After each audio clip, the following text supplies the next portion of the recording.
भारत का सेमीफाइनल में पहुंचने का सपना खतरे में। वेस्ट इंडीज और साउथ अफ्रीका दो दो पॉइंट के साथ आगे और इसके अलावा भारत 0 पॉइंट के साथ सरफहरिस्त।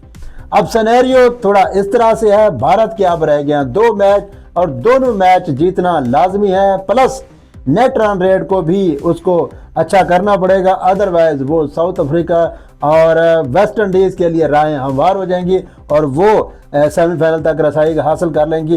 जी बिल्कुल, अब भारत के लिए इंतहाई गंभीर सूरत हाल हो गई है, क्योंकि साउथ अफ्रीका ने जिस तरीके से भारत को हराया है, ना कि 2 पॉइंट हासिल किए बल्कि नेट रन रेट पे भी इफेक्ट हुए। और भारत के लिए ये इंतहाई गंभीर सूरत हाल इस वजह से भी है कि साउथ अफ्रीका ने जो नेट रन रेट अपनी स्टेबल की है वो की भी भारत के अगेंस्ट है। और अगर वेस्ट इंडीज़ की बात की जाए तो आज उसने आउट क्लास कर दिया है और उसने प्लस 5 नेट रन रेट के साथ जिम्बाब्वे को शिकस्त दी है 107 रन से, इतने बड़े मार्जिन से।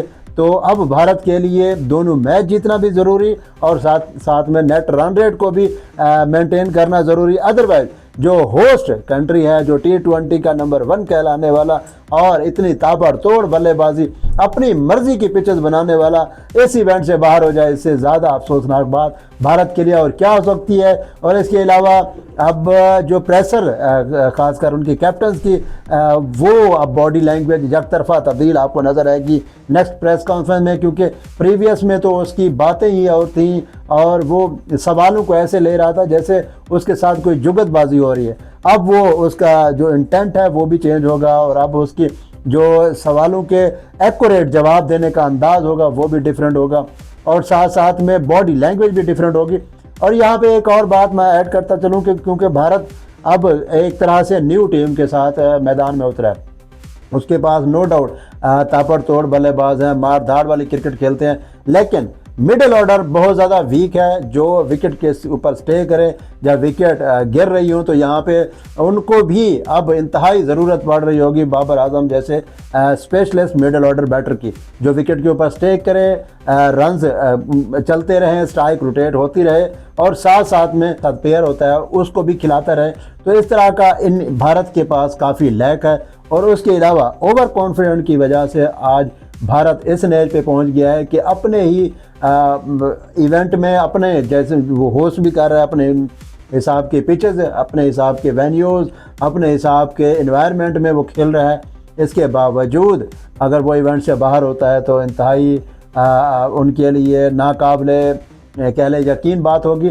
और इसके अलावा साउथ अफ्रीका की बात की जाए तो वो जैसे लय में नज़र आ रहा है, नो डाउट उसने भारत को आउट क्लास किया, एक तरह से कह लें कि वन साइडेड मैच, बिल्कुल वन साइडेड मैच था और एक इनिंग कह लें कि वो उससे हराया। और उसके बाद अगर वेस्ट इंडीज़ की बात की जाए तो आपको पता है कि अदरवाइज़ जो मैचेस होते हैं तो उसमें उस हिसाब से नज़र नहीं आती। जब भी कोई RCC का इवेंट हो, बड़ा इवेंट हो, तो उसकी उनका इंटेंट ही चेंज हो जाता है, उनकी एक अप्रोच ही चेंज हो जाती है, इंतहाई ऑफेंसिव खेलते हैं, अग्रेसिव खेलते हैं और किसी सूरत प्रेशर लेने के मूड में नहीं होते। आज ही वही नज़र आया, सबसे पहले अटैकिंग क्रिकेट देखने को मिली। आपने देखा है कि जैसे ही सिकंदर रज़ा बॉलिंग पे आए, उनके one of the toppest finest in the world bowler हैं और वो जैसे आए उनके ऊपर ताबड़तोड़ हमले किए और उसके बाद उसको 1 ओवर के बाद हमने नहीं देखा कि वो दोबारा बॉलिंग पे आया, जिसकी वजह से रास्ते आसान हो गए, दुश्वारियाँ हमवार हो गई।